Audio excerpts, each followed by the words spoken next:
கிறிஸ்துவுக்குள் பிரியமானவர்களே, இந்த நாளுக்கான தினசரி தியான வசனம் மத்தேயு எழுதின சுவிசேஷம் 14வது அதிகாரம் 24வது வசனம். மத்தேயு 14:24, மேத்யூ 14:24. அதற்குள்ளாக படவு நடுக்கடலில் சேர்ந்து எதிர்காற்றாய் இருந்தபடியால் அலைகளினால் அலைவுபட்டது. அதாவது இங்கே மத்தேயு இங்கே எழுதும்போது என்ன எழுதுறாரு, அது நடுக்கடலுக்கு போயிடுச்சு, எதிர்காற்று இருந்ததுன்னு. என்னுடைய ஒத்த பகுதி யோவான் 6வது அதிகாரத்தில் பார்க்குறோம். அதில் 18வது வசனம் 19வது வசனம் பாருங்க. பெருங்காற்று அடித்தபடியினால் கடல் கொந்தளித்தது. அவர்கள் ஏறக்குறைய 3-4 மைல் தூரம் தண்டு வலித்து போன பொழுது. எப்போ 3-4 மைல் தூரம் போயிட்டாங்க, கிட்டத்தட்ட பாதி தூரத்திற்கு மேலே போயிட்டாங்க. அப்போ இவங்க என்ன ஒரு எதிர்காற்றில் மாட்டிக்கொண்டு அவங்க போகிறாங்க. அப்போ என்ன, இப்போ மாம்ச பிரகாரமாக இந்த கரையில் இல்லை அந்த கரையில் இல்லை, ஒரு நடுக்கடலுக்கு மேலே வந்துட்டாங்க. இப்போ என்ன வந்துருச்சு, கடல் கொந்தளிக்கக்கூடிய அளவிற்கு அலை வந்துருச்சு. இப்போ இவங்க கர்த்தராகிய இயேசு கிறிஸ்துவனுடைய சத்தத்தை கேட்டு, இன்ஃபேக்ட் அவர் என்ன பண்ணார், வற்புறுத்தி அவங்கள அனுப்பிச்சார். அதை கேட்டு வெளியே வந்தாங்க. இப்போ வரும்போது இங்கே கடல் கொந்தளிக்கக்கூடிய ஒரு காரியத்தை நம்ம பார்க்குறோம். அப்போ என்னென்னா, நம்ம நிறைய பேருக்கு இது ஒரு காரியம், என்ன, கர்த்தராய் இயேசு கிறிஸ்தான என்னை போச்சொன்னாரு, அப்போ எப்படி எதிர்காற்று வருகிறது, எப்படி கடல் கொந்தளிக்கிறது. இன்னொரு காரியம் நன்றாக புரிஞ்சு கொள்ளுங்க. இந்த 12 பேரில் 7 பேர் மீன் பிடிக்கிறவங்க.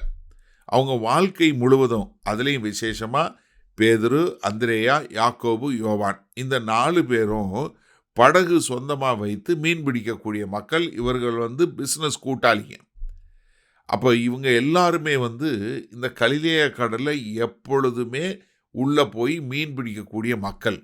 ஆனால் அந்த கலிலேய கடல் எப்படின்னா, 3 பக்கமும் பெரிய மலை, அதில் ஒரு பக்கம்தான் திறந்திருக்கும். அதனால் என்னென்னா, காற்று எப்போ வேணாலும் உள்ளுக்குள்ளே ஒரு பயங்கரமாக ஒரு காற்றடிக்கக்கூடிய ஒரு காரியம்.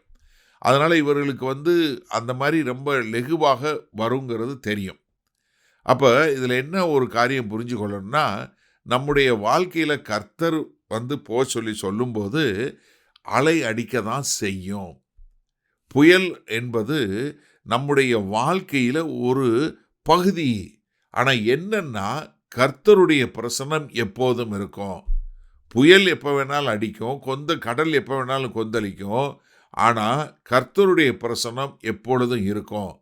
என்ன நினைத்து விடக்கூடாது, நான் கர்த்தருக்கு கீழ்ப்படுகிறேன், அதனால என்னுடைய வாழ்க்கையில் புயல் வராதுன்னு அப்படின்னு நினைக்கக்கூடாது. மாறாக நீங்கள் கர்த்தருடைய சத்தத்திற்கு கீழ்ப்படியக்கூடிய மக்களாக இருக்கும்போது தான் உங்களுடைய வாழ்க்கையில் புயல் உண்டாகும்.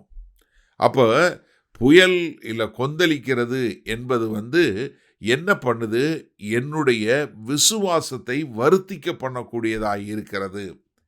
சரி, இந்த நாளில் இந்த வசனத்தை நம்ம எப்படி எடுத்துக்கொள்வது? 7 பேர் மீன் பிடிக்கிறவங்க உள்ளே இருக்கிறாங்க படவுல. அவங்களுக்கு எதிராக காத்தடிக்குது, கடல் கொந்தளிக்குதுன்ன உடனே அவர்கள் ஒரு ஒரு தவறான ஒரு காரியத்தில் போகக்கூடிய ஒரு பயம் வரக்கூடிய காரியத்தை நம்ம பார்க்குறோம். அப்போ என்னென்னா, நம்ம நன்றாக தெரிஞ்சு கொள்ளுங்க, உங்கள் வாழ்க்கையிலும் என் வாழ்க்கையில் நிச்சயமாக புயல் அடிக்கும். எப்போ கர்த்தருக்கு கீழ்ப்படியும் போது. அப்போ கர்த்தருக்கு கீழ்ப்படிஞ்சு போகும்போது நீங்கள் ஒரு புயல் அடித்ததுன்னா நமக்கு என்ன தெரியணும், கர்த்தர் என் கூட இருக்கிறாரு, அவருடைய பிரசன்னம் என்னை விட்டு போகலை, அவர் தான் என்னை வழி நடத்தினார், அவர் தான் என்னை இது பண்ணார் அப்படின்னு சொல்லக்கூடியதான். அப்போ நம்ம ஆவிக்குரிய முறையில் நமக்கு எதிரான போராட்டம் வரும், உணர்வு பூர்வமான போராட்டம் வரும், இல்லை நம்ம வாழ்க்கையில் எதிர்பாராத காரியங்கள் நடைபெறும். ஆனால் இது எல்லாம் எதற்காக, என்னன்னா, எப்படி தேவன் இதில் உள்ள அதை சரி பண்ண போகிறாரு அப்படின்னு சொல்லக்கூடியதா. அப்போ ஏன்னா நம்ம கீழ்ப்படியும் போது போராட்டம் வருது, கீழ்ப்படியும் போது புயல் அடிக்குது, கீழ்ப்படியும் போது கொந்தளிக்குதுன்னு சொல்கிறதுக்காக நம்ம கீழ்ப்படிதலை விட்டு விடக்கூடாது. மாறாக அதில் நாம் தரித்திருக்கக்கூடிய மக்களாக இருக்கும்போது நம்முடைய விசுவாசம் என்ன பண்ணப்படுகிறது, புடமிடுகப்படுகிறது. அதன் மூலமாய் நமக்கு என்ன தெரியும், கர்த்தராகிய இயேசு கிறிஸ்து என்னை நேசிக்கிறார், அவர் என்னை பார்க்கிறார், அவர் என்னை பராமரிக்கிறார், அவர் எப்பொழுதும் என்னை கைவிடுவதில்லை, இதோ உன்னை விட்டு விலகுவதும் இல்லை, உன்னை கைவிடுவதும் இல்லை என்று சொல்லக்கூடிய தேவன் என்னோட என் மத்தியில் இருக்கிறார் என்பதை நாம் மிக தெளிவாக புரிந்து கொள்ளணும். அதனால் எனக்கு அருமையானவர்களே, இந்த நாளில் இப்படிப்பட்ட ஒரு போராட்டத்துக்குள்ள யாராவது போகிறவங்களா இருந்தீங்கன்னா, ஒருவேளை உங்கள் குடும்பத்தில், இல்லை உங்கள் திருமணத்தில், இல்லை உங்கள் வேலையில், இல்லை உங்கள் பிஸ்னஸில் எங்கே நீங்கள் போராட்டத்தில் போய் கொண்டு இருக்கிறீங்களோ அதற்கு மத்தியில் தேவன் கூட இருக்கிறார் என்பதை மறந்து விடாதிருங்கள். வல்ல பிதாவே, இந்த அருமையான நல்ல நாளுக்காய் நன்றி. இதோ விசேஷமாக என் அருமையான சகோதர சகோதரிகளுக்காய் நான் ஜெபிக்கிறேன். யாரெல்லாம் போராட்டத்தில் போய் கொண்டு இருக்கிறாங்களோ, கடல் கொந்தளிக்கிறது போல அலைகளை எதிர்த்து போகிறவனா இருந்தா, தேவன் என் பட்சத்தில் இருக்கிறார், மனுஷன் எனக்கு என்ன செய்துவிட முடியும் என்று உம்மேல் சாய்ந்து அவர்கள் விசுவாசம் புடமிடப்பட்டவர்களாய் உமக்கென்று வாழ எங்கள் தேவன் கிருபை பாராட்டுங்க. மீட்பரும் இரட்சகருமாகிய இயேசு கிறிஸ்துவின் மூலம் பிதாவே, ஆமேன். கர்த்தர் உங்களை ஆசீர்வதிப்பாராக. நாம் இன்று மாலை மணால சந்திப்போம்.